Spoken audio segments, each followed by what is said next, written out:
The Cookbook of Apicius by Jim Miller, starring Keith Floyd. Chapter 2, Evening at the Bathhouse.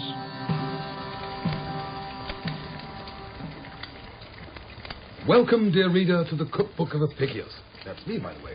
And I'm here in my little kitchen in Rome with my faithful scribe Felix, ready to tell you something about the cuisine we Romans enjoy. Okay, Master, I'm ready for dictation. This chapter's about picnics, isn't it? I like picnics. Now, Felix, you stay sat by that window and keep one eye open while you write. If you see anyone suspicious lurking about, get ready and we'll both steam downstairs and nab 'em. What is it, Master? Are you expecting burglars, or is it the debt collectors again? Wash your tongue, Felix. I haven't owed any money to the bookies at Circus Maximus for months. I told you, I'm determined to catch the ruffians who are graffitiing the front of the house. I don't know, since Trajan... Hail Caesar. Hail Caesar. The law and order's broken down in this city. This graffiti business is becoming an epidemic. What's the point of being the greatest civilization in the world when all the people do is scrawl on walls? It's the youth, you know. They think Rome owes them a living. I don't know, Master. At least it proves the young men of Rome are literate. After all, I'm sure the barbarians don't have graffiti. Literate, Felix? Literate? Yesterday it was SPQR toga boys kick to kill. I'd only just managed to scrape the charcoal off. And that stuff really sticks to the stonework, and it was back again this morning. Free rice at Valeria's house tonight, plus some address up on Vatican Hill. Doesn't even make sense. Was that the one written in Greek? Yeah, some of your crew, no doubt. Oh, you misread Oriza, rice, instead of orgia. Free orgy? I see. Well, you wipe it off that wall at once, slave, and get that address down. I'm going there to complain in person. It's Trajan's Hail fault. Caesar. Hail Caesar. It's Trajan's Hail fault. Caesar. It's the Emperor's fault, okay, for spending all his money on the proles. What do they want to do, being taught to read and write? But it's progress, Master Apicius. I think free education's a wonderful idea. If you educate people who've got nothing to say, all you're going to end up with is scribbling on the front of houses, isn't it? I tell you, it starts with Marcus was here, painted on the wall, and before you know, they're breaking into villas or mugging old ladies outside the amphitheatre. If I was in politics, my policy would be very simple. Cut the hospitals, cut the corn dole, and get 2 Praetorian guards on every street corner. That would make the city safe to walk around at night. Do you think I should run for consul, Felix? So long as you first make the appropriate sacrifice to Morpheus. What does that mean? It means 3 more. Oh, well, thanks for the tip, Felix, I will. I tell you, I pay my taxes for a military state, and I expect a military state. If I wanted a democracy where everyone does what they want, I'd move to Athens. You've got to appeal to Middle Rome, people like me, or this empire's not only in for a decline, it's in for a fall. Anyway, what's the point? Let's get on with the cooking. I've got the chapter heading ready. Picnics. I told you, Felix, it's not picnics, it's a packed dinner. This evening, my good friend Hector and I and a couple of the lads are meeting at the bars, and I said I'd bring along a cold packed dinner. If you're a provincial and you ever get a visit to Rome, you must take in Trajan's new baths. Hail Caesar. Hail Caesar. They're on the Oppian Hill, just behind the Colosseum, and you've never seen such mod-cons. No lead pipes for the water like in the old bathhouses. And why is that, Felix? Clay pipes are cheaper. Don't be stupid, Felix. It's because lead pipes are dangerous, that's why. If you wash in lead, it's poisonous, so the doctors say. So from now on, we're only going to use lead pipes for drinking water. And that's one of the few good things about this flat, readers. It's ground floor, so it's got a lead pipe directly from the aqueduct. And I drink pints of the stuff to wash down the old venum. You can taste the sweetness of the lead in it. Wonderful. My good friend and doctor, Hector, tells me the lead works wonders for the brain, makes it heavier and gives it gravitas, or something like that. Perhaps we should start, sir. Anyway, back to the packed dinner. As you know, dear reader, a hard day's work on the old corpus at the baths makes you pretty hungry. But the muck the snack sellers hawk around down there is seriously bad for the system. If you don't bring a hamper with you, you'll end up buying a hot botulus. What's that in Greek, Felix? A sausage. Oh, right, sausage, thank you. Yes, and if you end up buying a sausage from the bocciolari, as we Romans call them, you're going to end up with a jip. Believe me, I'm a cook. I know these things. Anyway, I prepared a couple of the dishes in advance, as all this stuff has to be served as cold as possible. So, I'll just take the testicles out of the oven. And these are young bull's testicles. I'm sorry. I said young bull's testicles, Felix. Oh, now, bulls. Yes, now do pay attention and take this down, will you? Thank you. Yes, young bull's testicles done as simply as possible. Split open, stuffed with pepper. Pepper. Ground almonds. Almonds. Chopped coriander. Coriander. And fennel. Then Fennel. sewn up and roasted in olive oil with a little chicken stock added from time to time. Stock added from time to time. These are going to be lovely as a cold snack when you're lying in the massage room swapping a bit of philosophy or whatever. which isn't my idea of fun, to be honest, but with Hector there, it's what I'm going to get, so I might just as well make the most of it. It helps me pick up the odd snippet to sound good at dinner parties, so I'm not really complaining. Anyway, Felix, here, get your runners round a testicle, dear boy. Oh, very naughty.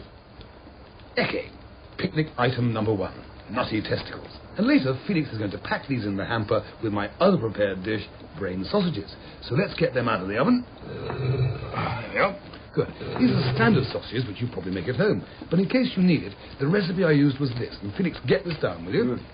A pound of pig brains, Brain. mashed up with a quarter cup of grated almonds, a teaspoon of pepper.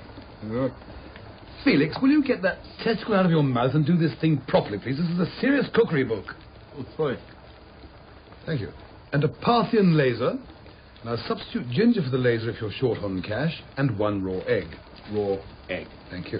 A little bit of stock to moisten, then you stuff it in your sausage cases and boil for 20-25 minutes. Then, as I did, you can roast them in the oven till hard and brown. And these are very nice cold at the baths, after you've been sweating out all that grime in the sweat room. I made these with pig's brains, even though calves' brains are obviously better and more tender.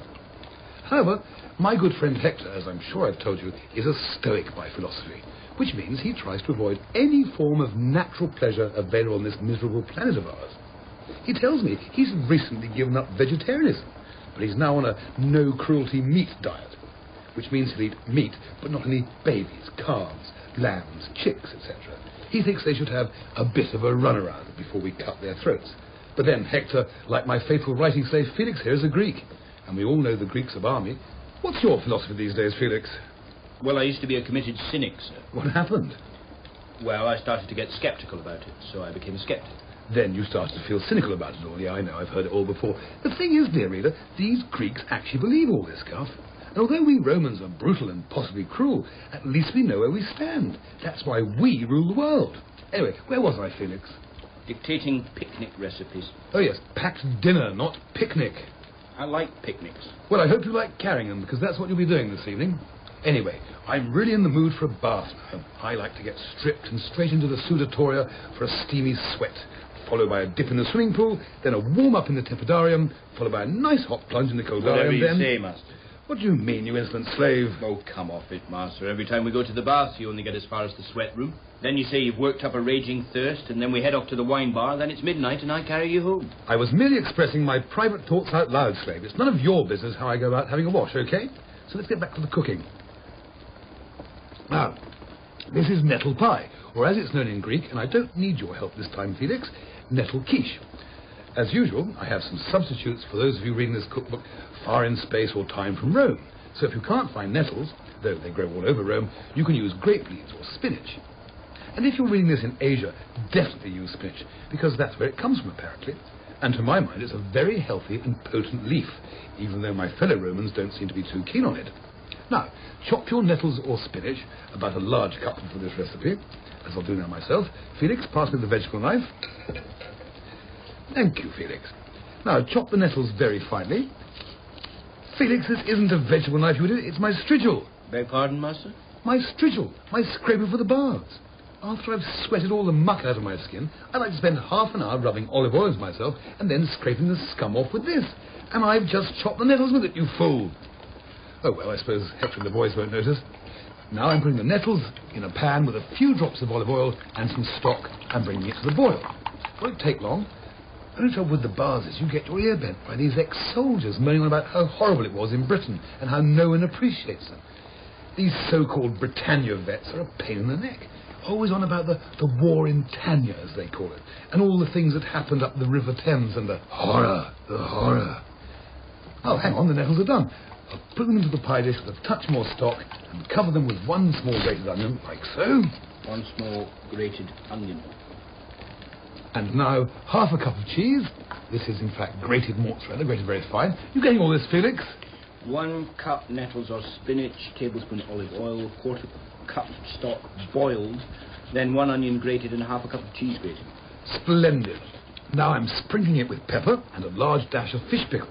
But you can use salt if you wish. In go the eggs. That's 3 raw eggs to the cup of spinach, and give it a good stir. Now, If you're slow cooking this, you can add half a cup of cream. As my oven's already very hot, I'm going to bake it as it is for about 25 minutes. With cream and a richer dish, cook it in a slower oven for about 45 minutes. Okay? Here she goes. I must admit, I think the baths are probably the most excellent invention we Romans have come up with. Not only do you get to tone up the old body, it's a wonderful place to meet the guys without any women around. I've read that in some parts of the empire, mixed bathing goes on. And I must say, if you're in one of those provinces, you've got it seriously wrong. Let's face it, women have had all the old anti-feminist restrictions removed. And quite rightly, I say. But now there's only one place a bloke can go to get away. The Bathhouse, where we guys can get together, rub each other down and get on with a bit of male bonding. And the public toilets, of course. Oh, yes, of course. There are some wonderful public lavatories in the city now, you know, Reader. The best one's behind the Senate House, where the old Forum intersects with the Julian Forum. What a superlatively civilized place. You catch the latest intellectual debates, swap a few lines of epic poetry, and then empty your guts out with the chaps. And there are no slaves around either. I wish I could hang around the public lavatories. And I wish they wouldn't shut come darkness. Why's that, Felix? Because after darkness I have to take the chamber pots up to the dung heap at the back of the Subura to empty them. I really think, Master, if you're going to get an apartment with running water, you might get one with a connection to the Cloaca Maxima sewer. I'm a secretary slave, not a potty slave. Stop whining, Felix. The dung heap's only a short walk up the hill. It's not that, Master. It's all these young mothers with unwanted babies. They dump them there at midnight. It's a bit sad, isn't it? That's not the worst of it. Then posh ladies who can't have kids come hunting round, hoping for a crumb snatcher they can fob off onto their husbands. The whole place is like a horrible baby factory. I do apologise, Felix. In future, just sing the slops out of the window. But make sure you don't hit a tribune or an army officer, though. Thank you, sir. That's a weight off my mind. Now, with this nettle quiche, you're going to want something cold and runny. And the last recipe for today is a tub of lettuce puree. I've got here one large lettuce. Lettuce? Already chopped into small pieces. And I'm springing on a large dash of ground pepper. Ground pepper. And mixing it with half a cup of stock. This is in fact chicken stock. Chicken stock. And a half cup of white wine, which I've boiled down to a quarter cup. White wine boiled down. In goes a level teaspoonful of olive oil. Olive oil. And we throw the whole lot into the saucepan and bring it to the boil. Bring it to boil. Now, into the lettuce goes 2 egg yolks and a very large sprinkle of pepper. Egg yolks, pepper. Just cook this ever so gently until the eggs are cooked, but not curdled, and then I'll put this in a basket of snow to keep it cold before it goes into the hamper. Right, Felix, I'm off to slip on a fresh toga. You get this lot chilled and packed into the hamper, and I'll have a quick slurp. What a lovely Greek wine. Samnium. Just puts me in the mood for a long bathe. Hail to Asclepius, god of healing. He bathes us with his power. Come on, Felix, you must know a good Greek toast to the gods. How about Mars slays, but Spartacus the gladiator gets paid for it? Wow, that's a bit virile, isn't it? By the way, what are you looking at? Out of the window down onto the wall outside your atrium, where somebody's painted Mars slays, but Spartacus the gladiator gets paid for it. What? What? You horrible little monsters. Some of us went through 2 mad emperors for people like you, you know. Look, what have they written on my new carriage? I'm owned by a bald homosexual alcoholic who thinks the emperor's wife is a tart. Put your quill down, Felix, and get up to the city cohort. I mean, that's slander, isn't it? Definitely, sir. There's no way you're a homosexual. Thank you, Felix. You are a loyal slave.